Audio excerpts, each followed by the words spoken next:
Have you ever wondered about trying watercolor pencil for coloring? Or what the difference would be between using them and regular colored pencil? Welcome to Sunlit Brushstrokes. Today I'll be comparing these two mediums, watercolor pencil and regular colored pencil, as I color one of my hand-drawn printable bookmarks for Christmas.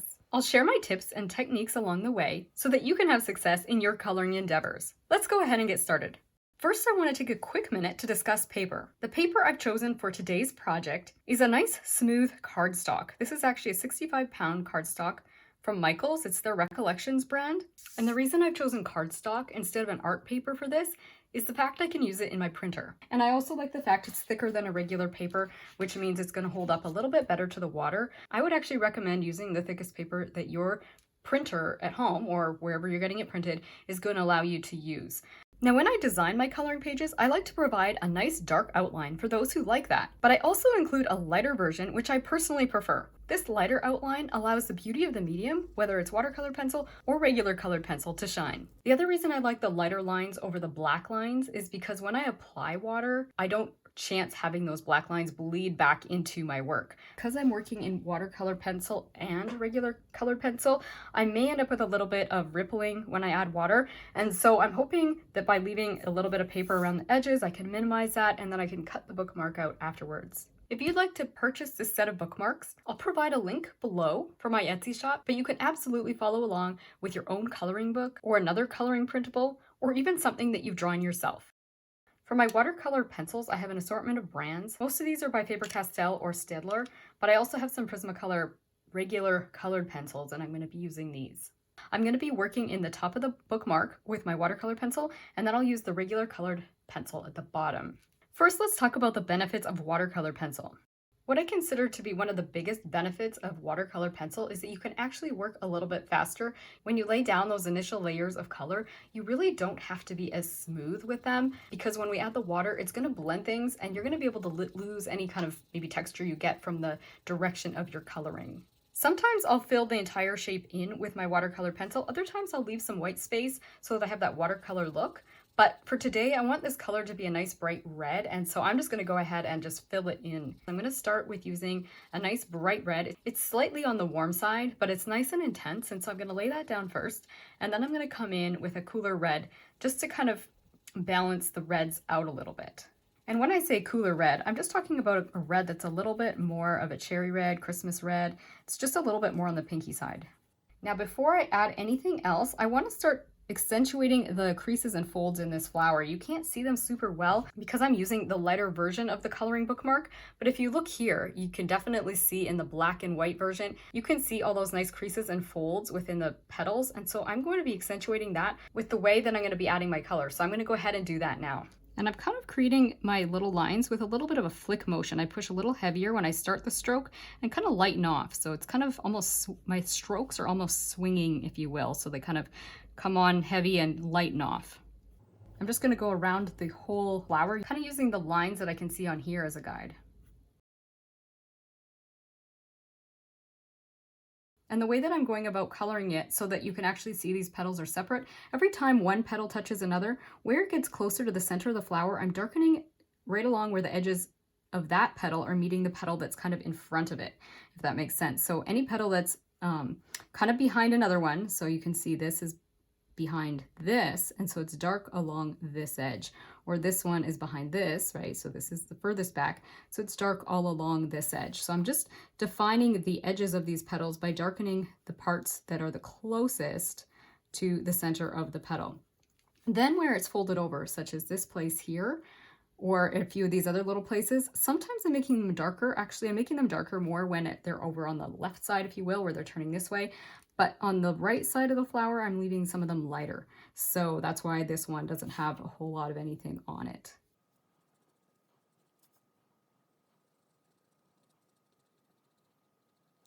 Now, if I want to push my shadows a bit further after I've got my darker red on there, then I'm going to grab a purple and then maybe even a tiny little bit of dark indigo to be able to push these shadows a bit further. So I'm just going to go ahead and do that now. I'm just going to put a little bit of purple into my shadows. So basically in some of the areas that are already darker red, I'm going to make them even darker with this purple. And this is a technique I use in both watercolor pencils and regular colored pencils. And so you're going to be able to see the same thing happening down below as well. And you can see how adding those dark shadows really help to separate these petals and to push them apart. And the dark indigo blue is going to just take that even further. All right, so now I'm going to go ahead and blend this with some water. Now, when I work in watercolor pencils, I always keep my paper towel nice and handy so I can be blotting my brush off so that I don't have too much water coming into here. With this particular paper, because I'm working on cardstock, I'm going to want to even use less water than I usually would with watercolor pencils. So that's one thing to keep in mind when we're working with watercolor pencils, is that you generally want to work on a watercolor paper. However, I want to show you that it can be done on cardstock. So I'm going to dry my brush well after I've wet it. And I'm going to start with wetting the lightest areas first and using the same direction as I colored to blend into the darker areas. So you can see I started here where it was light and worked my way into the darks. And I'm going to wash and dry my brush and come into another light section and just blend that light section.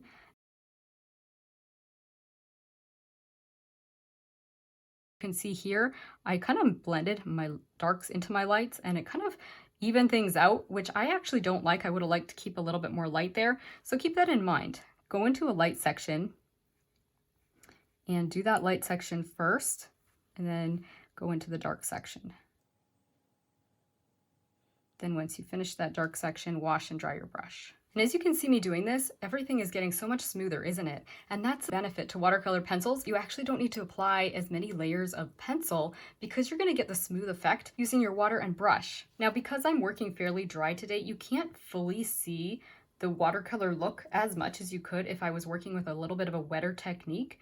But the third benefit of watercolor pencils is that they do actually allow you to get comfortable with the watercolor techniques, and you can actually get more of a watercolor look. While this dries, I'm going to show you that on a scrap of paper. Let's grab our red pencil and draw a quick petal here. And I'm going to go ahead and do some of these little pencil lines or like folds, creases in the petal using my watercolor pencil. And I'm just going to even rock it a little bit, something like this, so we get some pencil lines running through it. I'm working on a cheaper watercolor paper right here, so it's going to handle the water. It's not going to handle as much layering as, say, an artist quality paper would. This is definitely a student grade paper, but it is a watercolor paper, so I can apply more water to it. And I'm going to put a couple different colors here. I put that red color that we used, or one of the red colors, and I'm going to throw a little bit of this purple color in here as well. So we have a little bit of variation because I'm not going to put this purple everywhere. Now I'm going to show you what happens when you add water. So I'm adding water in the white areas first. Then I'm going to come into my dark areas and just encourage those to move around using the same kind of direction as I colored in. And you can see right away, I'm able to achieve sort of that same watercolor effect with just a slight bit more detail than what I would get from doing something that fast in watercolor. And so this is why I like to think of watercolor pencils as a nice bridge between regular colored pencil and watercolor, because you can get a little bit of the best of both worlds. Let's go back to our little flower here. Things are dry, and so we could decide if we're happy with it, or this is another thing you can do with watercolor pencil, is when things are dry, you can come in and add another layer. Let's come back to our little flower now. It has dried, and I'm really, really happy because the back of this is quite smooth, which means we were able to not use too much water today, and it kept things from rippling, and yet I was able to still achieve some of that blending effect. Not as much as if I had poured a lot of water in there with my brush, but it still worked out pretty good, and I'm pretty happy with that. What you can do, if you feel like you need more color, like let's say you feel like that's not bright enough red for Christmas, say. I actually kind of like how that looks, but it's true, it's not as red. So you could come in here, like once this is fully dry, and you could draw, or I should say color, a little bit more of your reds into here if you wanted to, and get a more vibrant effect. And this is the other beauty of watercolor pencil, is that you can leave it dry at this stage. It looks beautiful, doesn't it? Or if you decide, you know what, I wonder what would happen if I add a little more water, if that will make it a little more intense, you can experiment with that. You can grab your brush once again. And like I say, we're working really dry today, but you can still add that little bit of extra water to the pencil we just added, and you're gonna see, I'm gonna get a little bit more intensity in some places. So that's just an option. Like I say, you have the option of leaving that stage dry, or you can add a little more water and blend it again. Now let's talk about the benefits of colored pencil. I think one of the main benefits of working in colored pencils is just how accessible they really are to everyone. Most of us probably grew up with a set of pencil crayons that we used and we colored with them, and so this isn't really that much different. We're going to be adding more layers and more colors than we probably ever did before, but we still get to maintain that same control that we're used to having with a pen or a pencil. The fact that we're using a lot of the same techniques between watercolor pencil and regular colored pencil also means this is a really nice way to kind of get warmed up into transitioning into watercolor pencil, which then can transition into watercolor. I'm going to come in here with my red and now go in the direction of these lines and creases within the flower.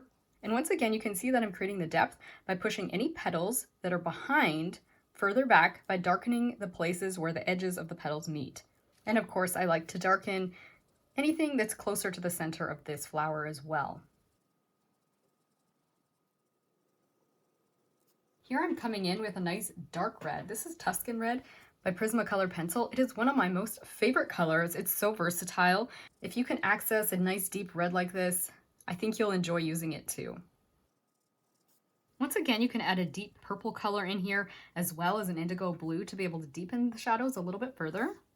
Which brings us to the third benefit of colored pencils, and that is it is a slower process, and some people actually like that.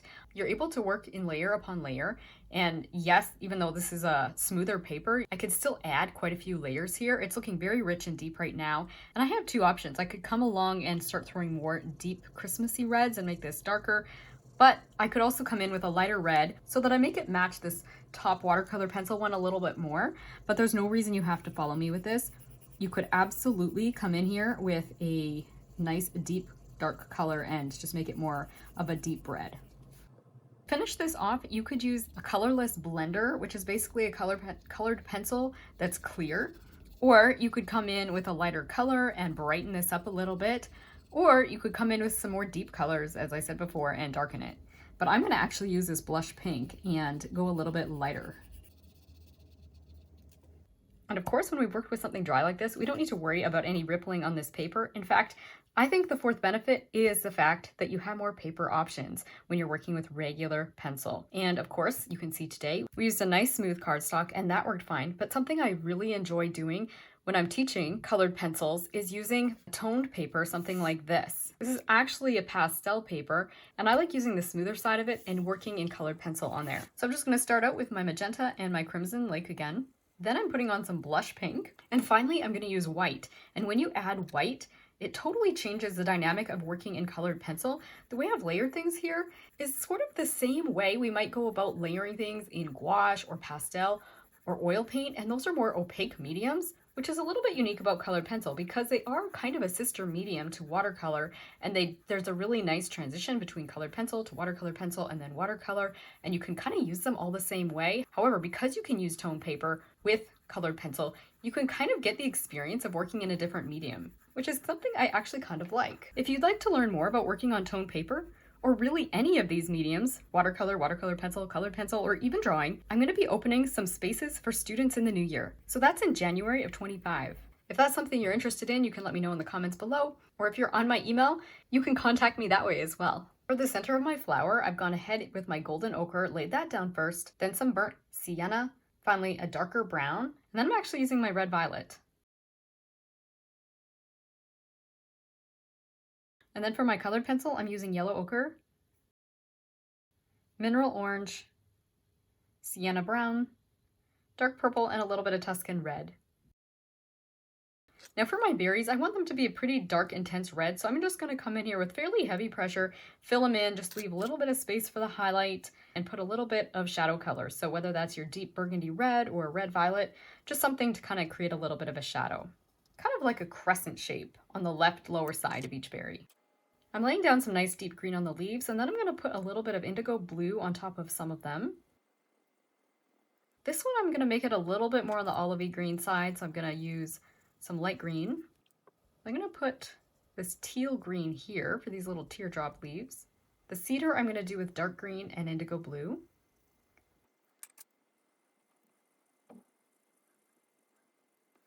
And then I'm going to throw a little bit of brown on here for the veins. I'm going to go ahead and blend the watercolor pencil now. Again, I'm trying my best to work fairly dry. You can see how I was able to achieve a little bit of a watercolor effect there.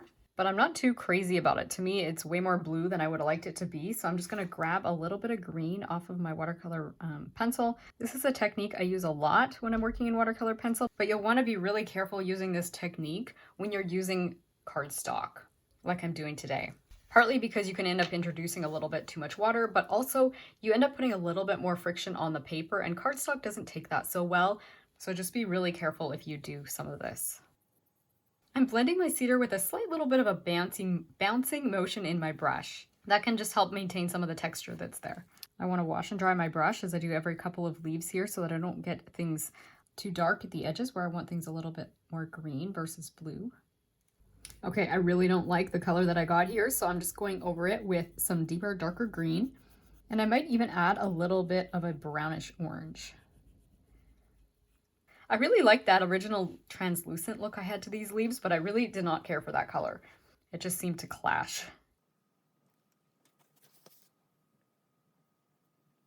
That's better. Now I'm just going to go ahead and fill the bottom in with my Prismacolor pencils and try and kind of get it to match the top of my bookmark. It's not going to be a perfect match, so I would just color your bookmark with the colors that you have on hand and the ones that you think are pretty for Christmas. The other thing to keep in mind as you color in regular colored pencil is the softness of your pencil. I am using Prismacolor colored pencils, and these are a nice soft pencil lead, which lends themselves to a lot of layers. Whereas if you have a pencil with a harder lead, which is pretty common in student grade pencils, it can actually limit how many layers you're able to apply here. I actually found even the watercolor pencils, as I was applying them, I could get less layering before I felt like I had filled the tooth of the paper in than I could when I was working with the regular colored pencils. But regardless of the pencil you're using, you'll still get a beautiful result. Just be aware that you won't always be able to get as many layers. And then I'm just going to use a regular colored pencil to do the lettering. I'd love to know in the comments, do you have a preference between watercolor pencil or regular colored pencil for your coloring projects? Are there any techniques that I showed you today you'd like to learn more about? Be sure to reach out. I'd love to hear from you. And I'll keep you posted on upcoming art lessons. In the meantime, I hope this tutorial has brought a little taste of God's beauty and peace into your everyday life. That this bookmark will enhance your Christmas celebration and that you've been inspired to continue enjoying your own creative journey. See you again soon. Bye.